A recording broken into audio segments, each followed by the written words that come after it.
Bon, la vie à Raqqa aujourd'hui, c'est une population de plus en plus réduite. Ce sont des bombardements aériens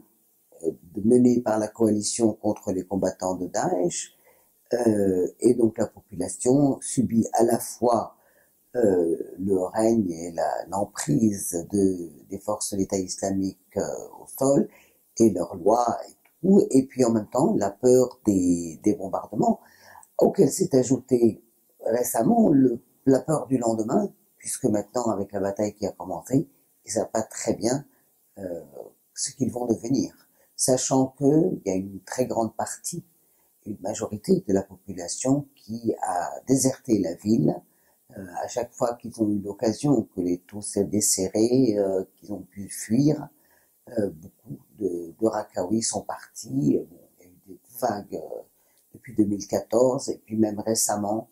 il y a un mois ou deux, quand il y a eu une ouverture à cause du barrage, qu'on craignait le débordement du barrage, il y a eu encore une vague de départ de la population.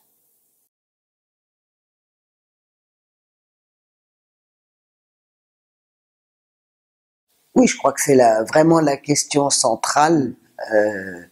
à chaque fois que maintenant que les territoires sont repris à l'État islamique, parce que le tout n'est pas de reconquérir, c'est quand même facile, j'allais dire, mais c'est un peu normal quand le monde entier est coalisé contre eux, qu'ils finissent par regagner. Mais toute la question, c'est que vont devenir ces territoires, et notamment Raqqa.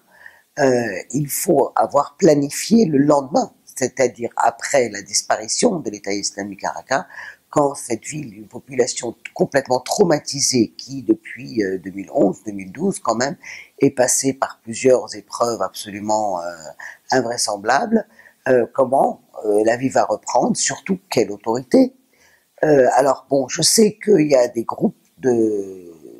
gens de Raqqa qui déjà se sont organisés, qui même en Turquie se sont regroupés, essayent d'imaginer un lendemain